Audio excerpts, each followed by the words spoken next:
उन्हीं को प्रणाम, चाहे जिस दिशा से करो, वो हमारे प्रीतम को ही हो रहा है प्रणाम। बस अब बाल बांका नहीं हो सकता। और जहां प्रीतम को साइड में थोड़ा सा करके सामने आए, तो फिर रमैया की दुल्हन लूटे बाजार, वो बर्दाश्त नहीं कर पाएगी। माया भगवती अम्बा है, प्रियाजू है, प्रभु की प्रिय पत्नी है, और तुम उसके सामने अगर बनकर आए मायापति, तो फिर रौंद दिए जाओगे, कोई भी हो। बच्चा बनोगे तो अम्मा है, दुलार करेंगे, खूब छानो फूको, मस्त आनंद से पार हो जाओ। ये माया, ये माया, ये माया, ये माया, माया ही तो है। देखो हरि जस गा रहे, हरि नाम, हरि चरणामृत, हरि आनंद में, और इसी का दुरुपयोग तो फिर जहां अहम वहीं माया का आक्रमण। अहम शून्य पे माया का आक्रमण नहीं होता, क्योंकि माया जो है ही नहीं, मने नहीं या मने जो है ही नहीं, जो है ही नहीं वो इतनी पावरफुल है, रौंद देगी। बस सम्मान से और लोकप्रियता, इससे दोष से बहुत बचना चाहिए। लोकप्रियता होगी, क्योंकि जगत के मालिक का यश गाया जा रहा है, लोकप्रियता क्यों नहीं हो? अपनी नहीं है, आपको ही माननी, अपनी नहीं है, अपने प्यारे की है। खूब मस्ती से प्रभु का जश गाओ, सबको गवाओ, नाम कीर्तन, नाम महिमा गाओ। भूले हुए जन, जो नाम अगर तुम्हारी प्रेरणा से 10-20 भी नाम रोज लेने लगे, तो हमारा जीवन धन्य हो जाएगा, क्योंकि अपने स्वामी के नाम का जस गा रहे हैं, रूप गुण का। बस अहम ना आने पावे, हम उसके भोक्ता न बन जाए। अगर ये सावधानी रहेगी, भगवान का आदेश बोधयंता परस्परम कथयंति च माम नित्यम तुष्यंति च, हम अपने मालिक के आदेश से चल रहे हैं, तो ऐसी भावना रखे, सदैव दैन्य रहे, और कभी भी किसी भी तरह से अधर्माचरण जीवन में प्रवेश न कर पावे, क्योंकि इसमें अधर्माचरण की भी गुंजाइश रहती है।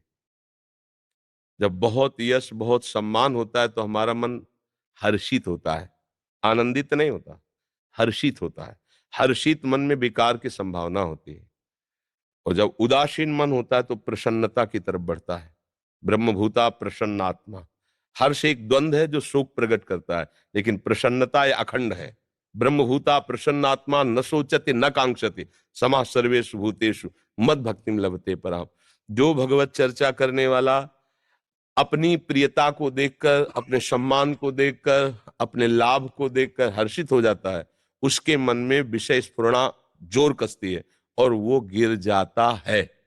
जो इस प्रियता और सम्मान को देखकर उदासीन होकर के सोचता है कि देखो मेरे प्रभु की कृपा, मैं कितना नीच हूं पर उनकी कृपा कितनी है, ये भाव हृदय में धर के चलता है, तो उसके मन में उदासीनता रहती है। आप प्रणाम करो ना करो, गाली दो, आप जैसा, उदासीन मन भगवान की तरफ चलता है। इसीलिए उदासीन अति रही गोसाई, उदासीनता हमारा परम शांत गंभीर भगवत चिंतन परायण, प्रणाम नमस्कार यश कीर्ति ये सब माया करते हैं। मेरे प्रभु के, मुझे इससे मतलब नहीं, मेरा काम है यश गान करना। सभा में बैठ करके सबको प्रियजन की तरह बर्ताव करें, एकांत में कभी भी किसी से ना मिले। जो संबंध हमारा जिससे है उसके अलावा एकांत अगर प्रवचन करता, भगवत वार्ता करने वाले का पवित्र रहेगा, तो जीवन निष्कलंक और निर्विकार होता हुआ भगवान को प्राप्त होगा। एकांत में बेहोशी ना आने पावे। जैसे सभा में सावधान, ऐसे एकांत में उससे 100 गुना सावधान। अंदर की दुष्प्रवृत्ति का संग नहीं, बाहर के किसी व्यक्ति का संग नहीं। एकांत पवित्र, तो जीवन निष्कलंक निर्विकार, भगवत प्राप्ति सहज में हो जाएगी। भगवत यश गाने वाले को भगवत प्राप्ति करने के लिए और कोई साधन की आवश्यकता नहीं, समर्थ है।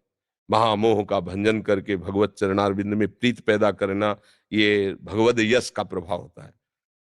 रत्नावती जी ने और कोई साधन नहीं, केवल दासी के श्रीमुख से सुना हुआ भगवान नाम महिमा और भगवत चिंतन महाभक्त भूप हो गई।